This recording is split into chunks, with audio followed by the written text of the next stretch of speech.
Hello and welcome to another episode of Disaster Empire Quick Views, where we talk to thought leaders and innovators in the field of resilience.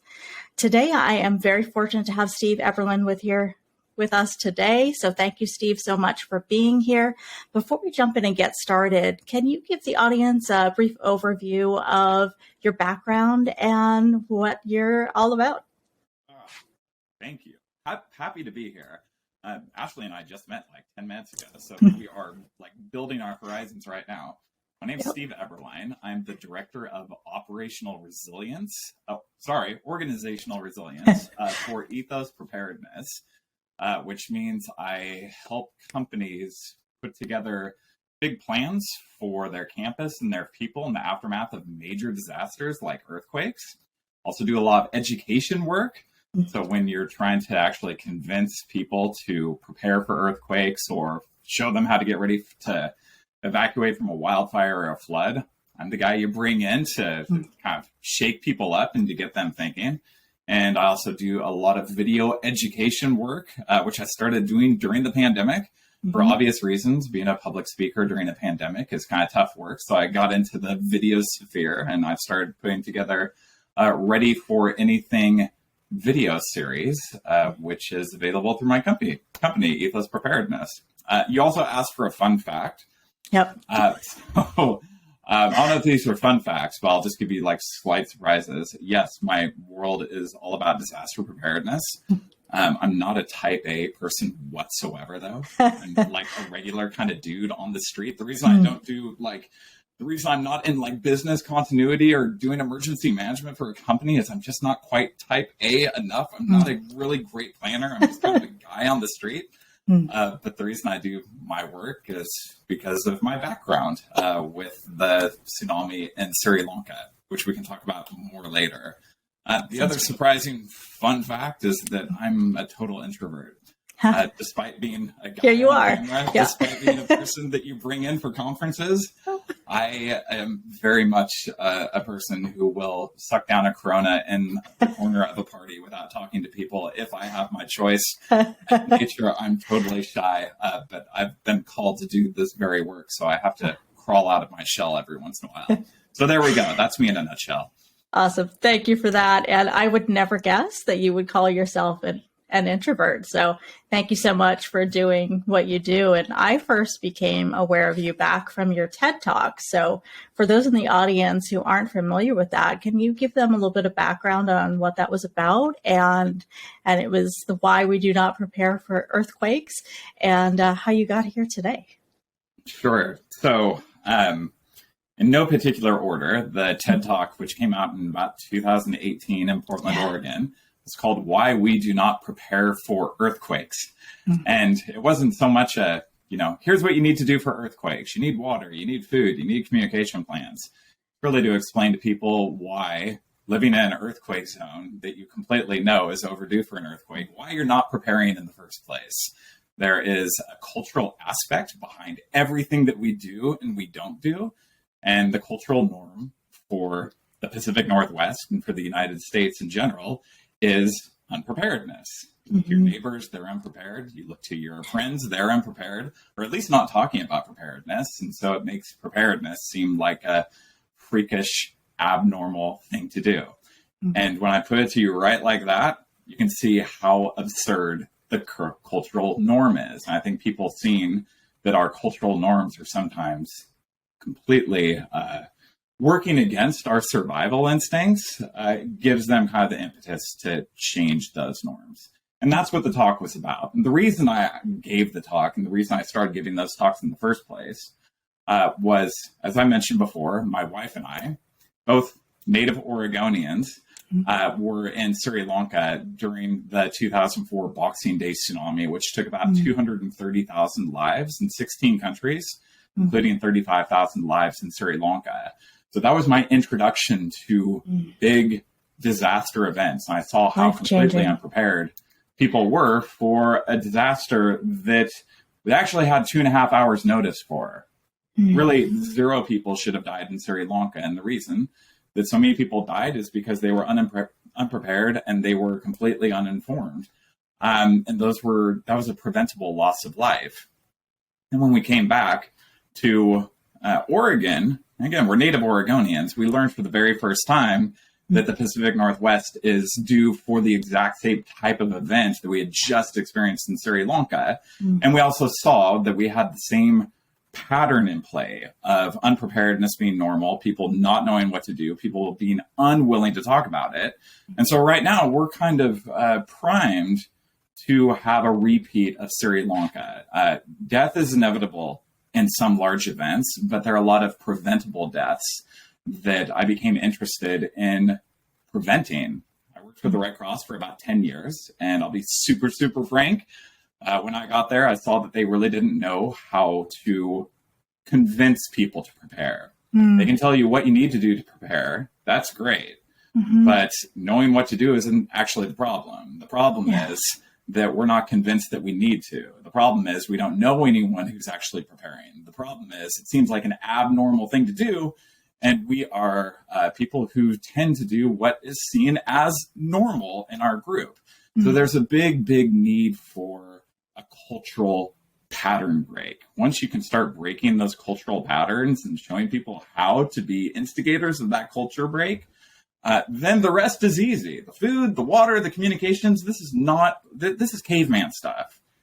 Like any average person would reinvent preparedness all over again and come up with the same conclusions on what to do.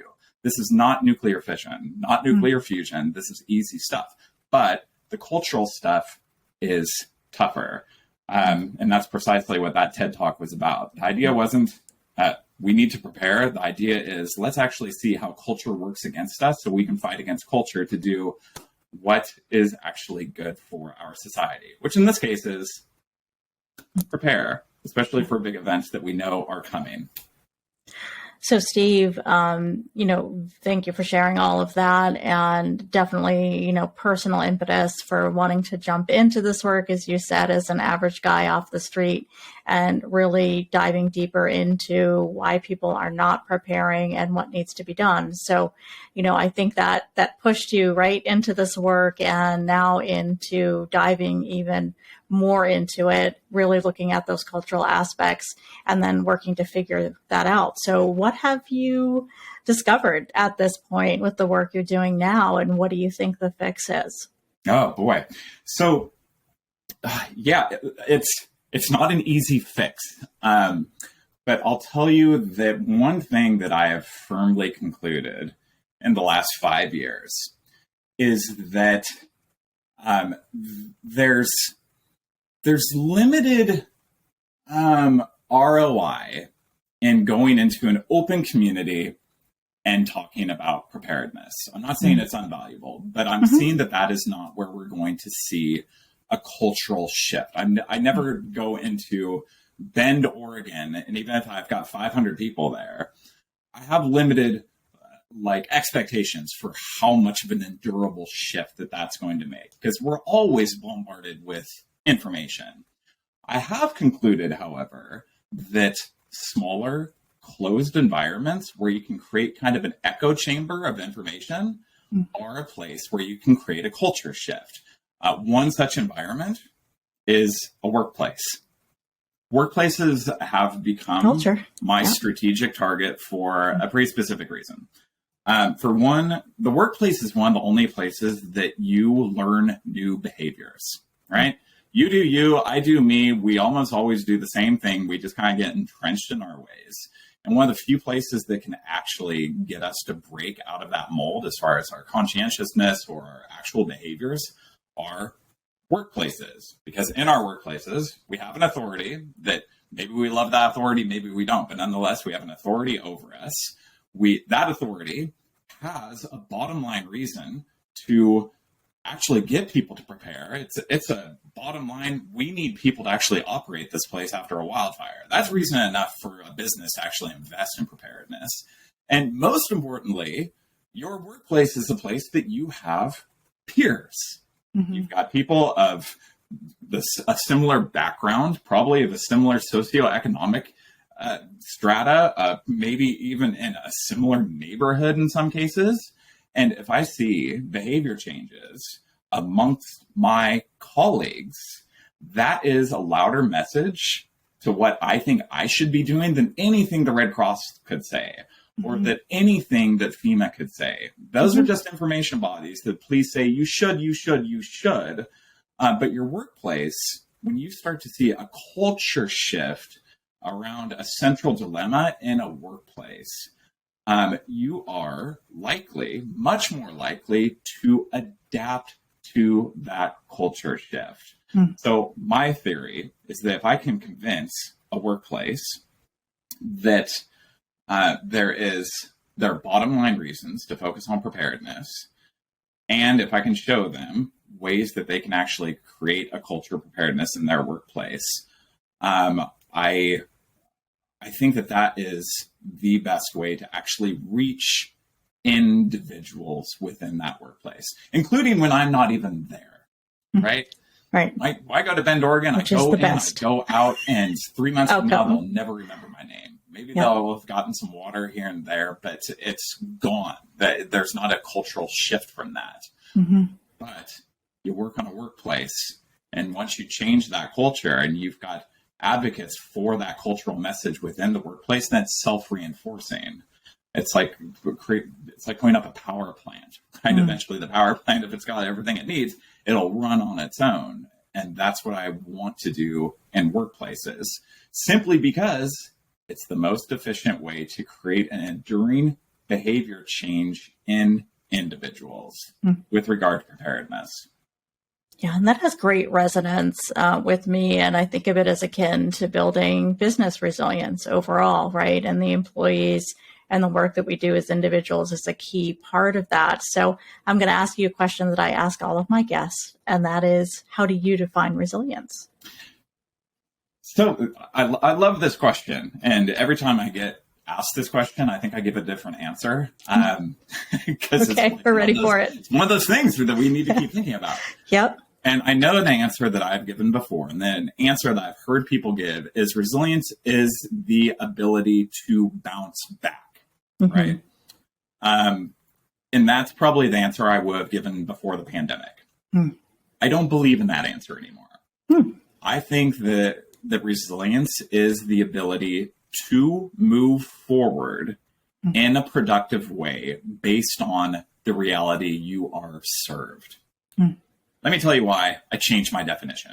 Okay. So, love to hear it. When I was my own business person, running Tipping Point Resilience, a company that I loved. I never imagined I was going to be a business owner. I never imagined I could feed my family with that business.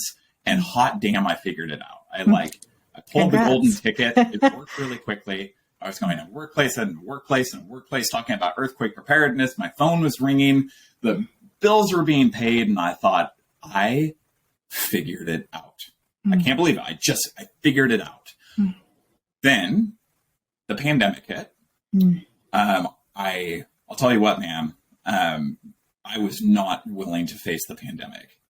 It was not in the plans. My wife finally grabbed me by the collarbone, basically, and said, you need to start paying effing attention because this is going to completely change your life. And it took a long time, Ashley, to let go, to realize it's like Tipping Point's dead. There's still so much good work to be done, but Tipping Point, sweetheart, man, it is dead. There's not going to be probably a day in the future when I'm giving 100 presentations in a year in crowded workplaces. Maybe it will. Yeah. Maybe it will. And if that happens, that's great. We thought it was going to be 2 weeks. The moment that I found my resilience is when I started to move forward productively based on the reality that I was served, which is, guess what, man? We're going to have to do things virtually. Guess what? Learn to use Adobe so that you can start making videos. Guess what? Be open to being hired by a really supportive company who believes in your work, which happened to be Ethos Preparedness. So for resilience in my mind is accepting that sometimes things are changing beyond what we can recover. There are going to be times that we cannot recover the past. And sometimes the past is only 6 months ago.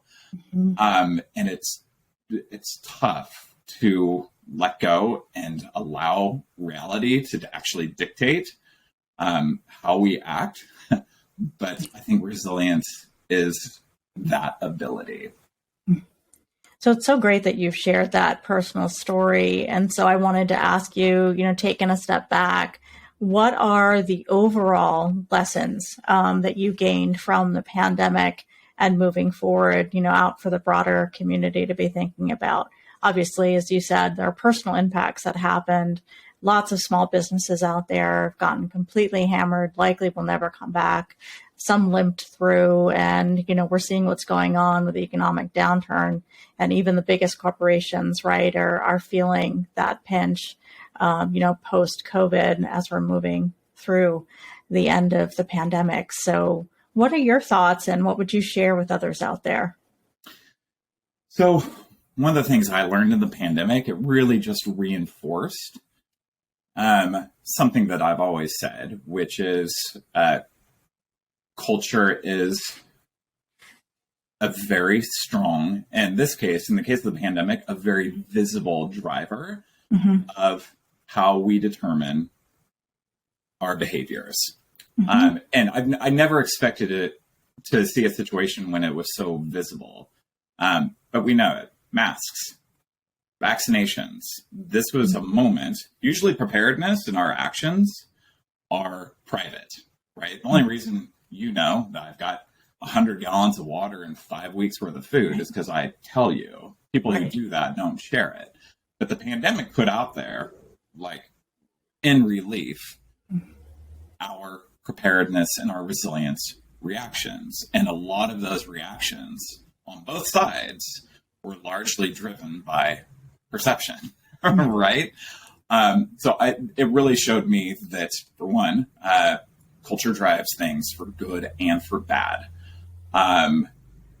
particularly in a divided nation. And secondly, I think it also showed how important personal leadership is in creating a change. It's like, whatever, again, we don't necessarily have a choice in the culture that we may find ourselves, but we do have a choice in how we react and how we lead within it.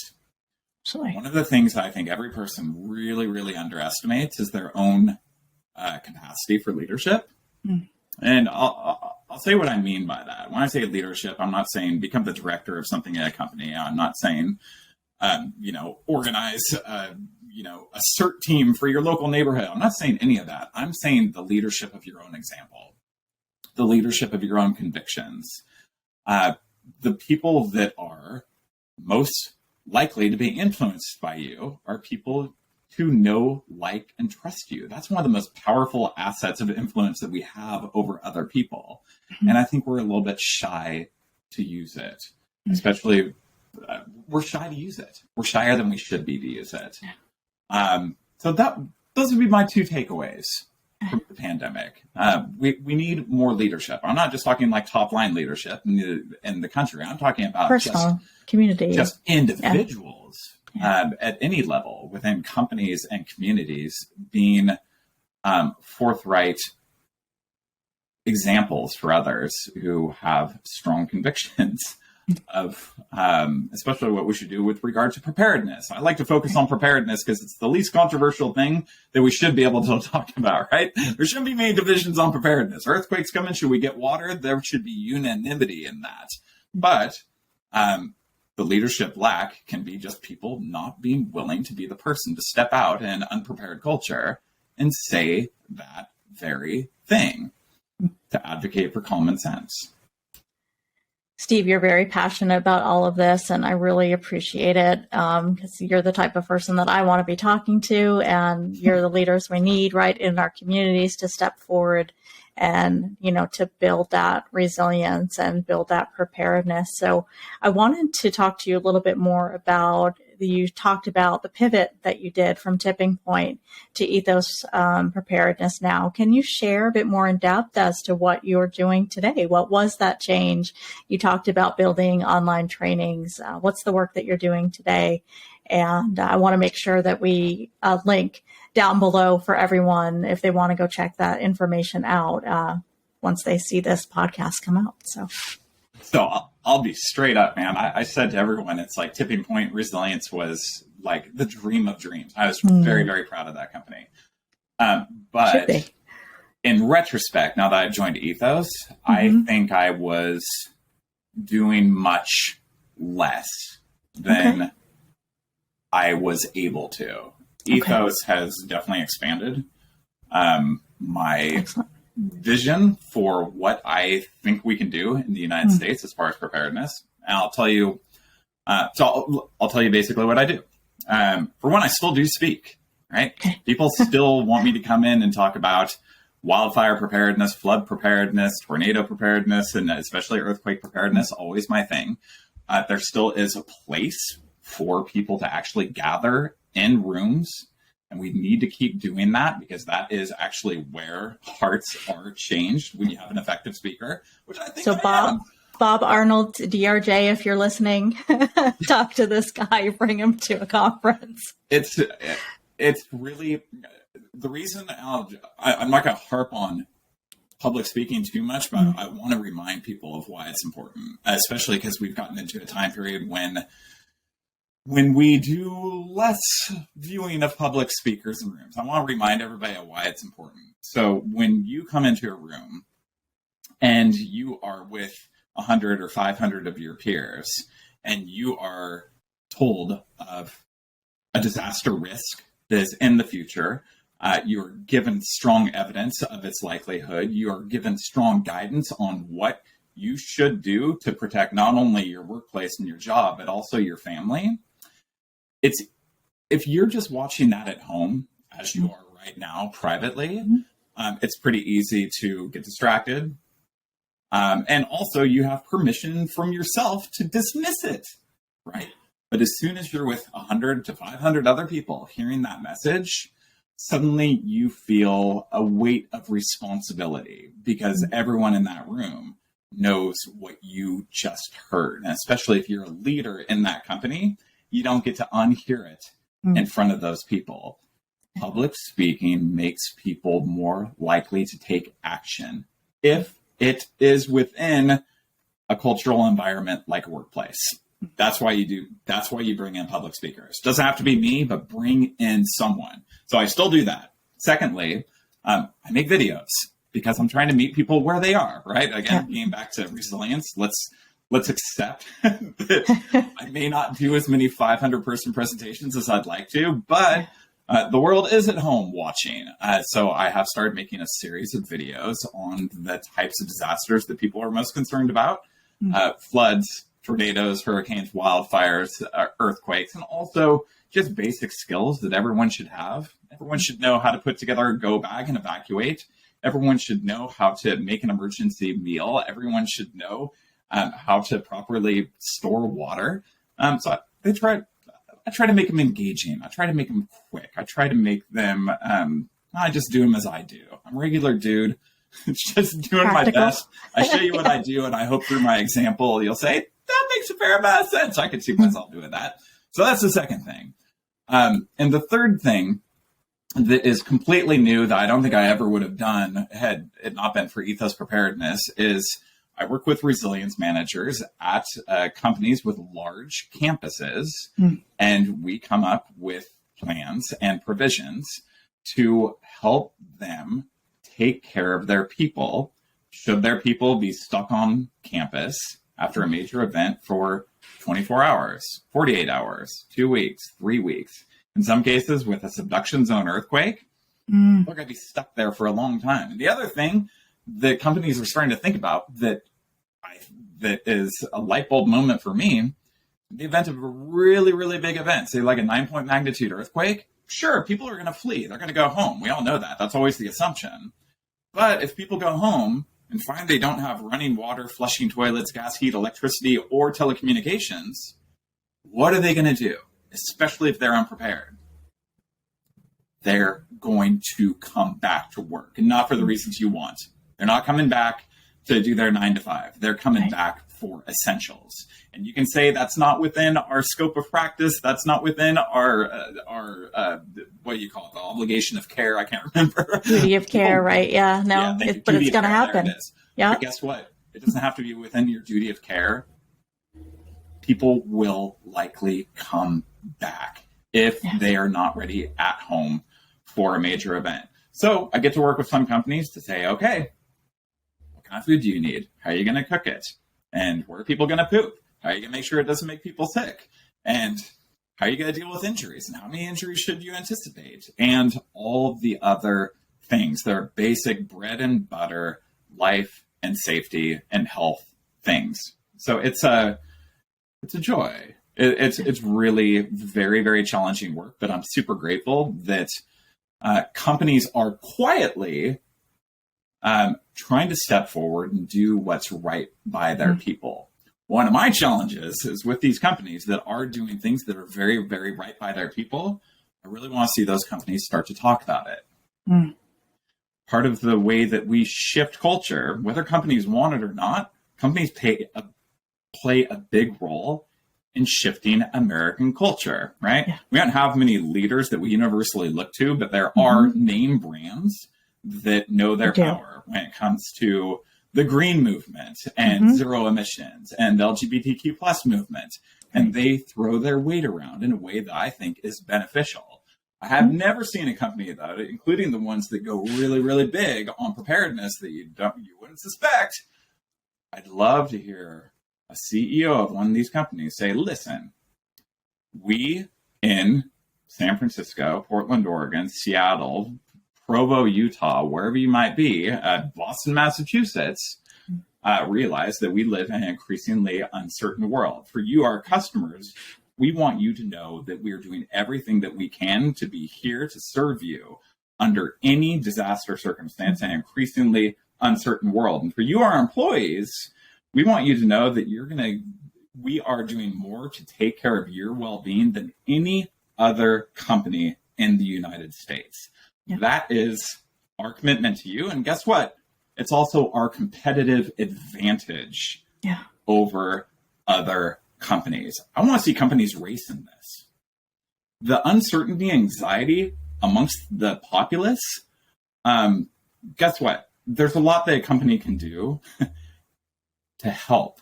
And just getting to bottom line economics, this is a competitive advantage that no company is quite seeing yet, of how appreciative their employees would be to see them go big on disaster preparedness to address the things that they are worried about at the dinner table. Yeah. There's an opportunity there. Yeah. No one has stepped up yet. No one has really stepped up. And those who are stepping up, they're too damn quiet. It's important for all of us in the United States to practice preparedness. But again, we need the domino effect. Yeah. The domino effect is you got 3 or 4 really big companies who are competing to be the most disaster prepared company in the United States, which puts pressure on the other Fortune 500s. And guess what? If you're a small or medium-sized business and you see that company X or company Y or company Z is doing that, it normalizes it for everybody. Yeah, for everybody. And that trickle down reaches the dinner table. It reaches the neighborhood. It normalizes so that suddenly I might be able to talk to my neighbor without feeling like a complete geek and say, hey, did you hear that we are due for a 9.9 magnitude earthquake that's going to shake everything for 5 minutes, completely obliterate our infrastructure, and I really think you should have enough water for 2 weeks for your entire family. Right now, I have to be a freak show to say that because we have a culture that says that seems a little bit alarmist. Yeah, and FEMA's going to bring us that water, or somebody, or Walmart. FEMA's going to bring us that water, or I've got other things to worry about. Yeah. But changing that cultural temperature, companies have a big opportunity to do that. So I'm hoping to see some leadership in coming years on that front. Yeah. And Steve, it's a great message because I can attest that on the local level, right? Your local hospital, I've seen examples, right, in major storms where the community is going to that hospital because their lights are on. And I've heard of situations with companies, right, of trying to do, as you said, right by their people and supporting them. And I've asked recently, looking at food insecurity, what are companies going to do about that? Have they thought about that? If their people are in that situation, that's a whole nother piece of it as we're looking at, all of the types of disasters and hazards that can happen. But hey, I would love to talk to you all day, but I know we've got to wrap this up. And I wanted to ask if you had any final thoughts that you wanted to share with the audience today. Oh man, I already spoke so much. Oh, You I did. know I was supposed to have something for this. Ashley, I'm That's all all right. talked out. But man, I very much appreciate being invited. Please Great reach to out have to you. me, people. There's so many things that that I can do to help out, big and small things, and just love being out there trying to get people prepared. On that, I want to thank you so much for doing what you're doing and being a leader in this space, as well as the audience for watching today. Make sure you like and subscribe to help grow the channel. And hey, Steve, where can people get a hold of you if they want to reach out or they want to learn more? Oh boy! So I'm super old fashioned, y'all. You can email me. So it's You are. SEBERLEIN at ethospreparedness.com. Excellent. All right. Thank you so much for being here. Really appreciate it. Talk to you soon, I hope. Thank you, Ashley. Bye.